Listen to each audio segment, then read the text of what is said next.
మొన్నటిదాకా పార్లమెంట్ పంచాయతీ అయిపోయింది, ఇప్పుడు పట్టభద్రుల పంచాయతీ నడుస్తాం. మా గౌరవ ఎమ్మెల్యే గారిని సోదరి మన్ని పట్టభద్రుల ఓటును మొదటిగా ఆయన ఓట్లేదు, 5 ఏళ్ళు ఆయన ఓటే లేదు. మీరు అడుగురు కాకపోతే ఎర్రబల్ దయాకర్రావు వచ్చి ఓటకుందా అన్న నీకు పట్టభద్రులు కాదు లేదు, 5వ తరగతి. కాబట్టి ఆయన ఇక ఈ అభ్యర్థులను పట్టుకొని వచ్చి ఈ అభ్యర్థి కోటేయమంటారు. ఫస్ట్ ఈయన కోటు లేదు. సోదరి మనులారా, ఇక్కడికి వచ్చిన పట్టభద్రులారా,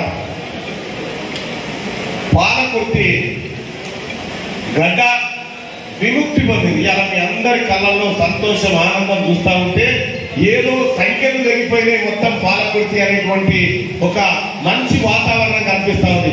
పాలకుర్తి సంఖ్యలు తగినాయి కదా, గట్టిగా చేయలేపే వారు తగినాయా? రైట్, పాలకుర్తి సంఖ్యలు తెగిపోయినాయి. పాలకుర్తిలో ఉన్నటువంటి పట్టభద్రులకు కూడా కొంత విముక్తి జరగాల్సినటువంటి అవసరం ఉంది. పోయినసారి పల్లా రాజేశ్వర రెడ్డి గారికి ఓటేసినాం. ఏమైంది? పల్లా రాజేశ్వర రెడ్డి గారికి వేస్తే నేనే చేస్తాను. 3 ఏళ్ళు కాకముందుకే ఎమ్మెల్యే పదవి మీద ఆశతోటి ఈ పట్టభద్రులు ఇచ్చిన అవకాశాన్ని నడి రోడ్డు మీద వదిలేసి పారిపోయాడు పల్లా రాజేశ్వర రెడ్డి. టిఆర్ఎస్ పార్టీ అసలు మాకు ఎమ్మెల్సీతో సంబంధమే లేదని వెళ్ళిపోయింది.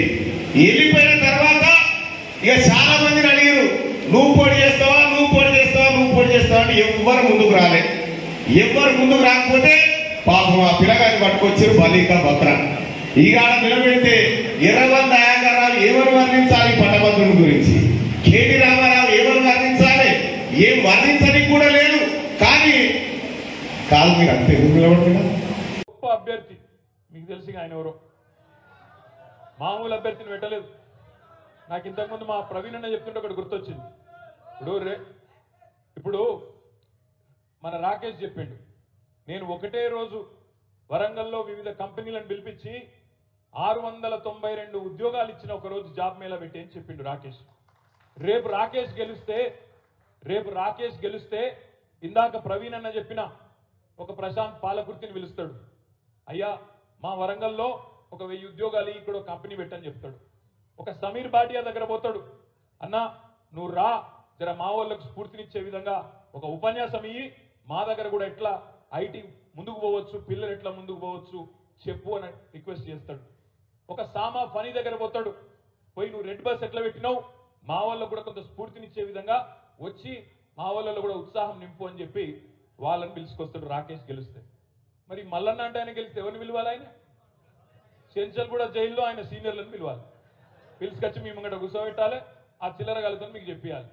ఇట్లాంటి క్రిమినల్ రికార్డు ఉన్న వాళ్ళను రాజకీయాల్లో ముఖ్యంగా పట్టభద్రులు మీరు పట్టం కడితే దయచేసి ఆలోచించండి. ఇప్పటికే రాజకీయాలంటే గొప్ప అభిప్రాయం లేదు సమాజంలో. అట్లాంటిది ఇంకా ఇట్లాంటి వాళ్ళు వస్తే, ఇట్లాంటి వాళ్ళు చట్టసభల్లో దూరితే ఎట్లుంటుందో మీరు ఆలోచించండి. ఇవాళ కేసీఆర్ గారికి అవకాశం వస్తే కౌన్సిల్కి ఎవరిని పంపిండు?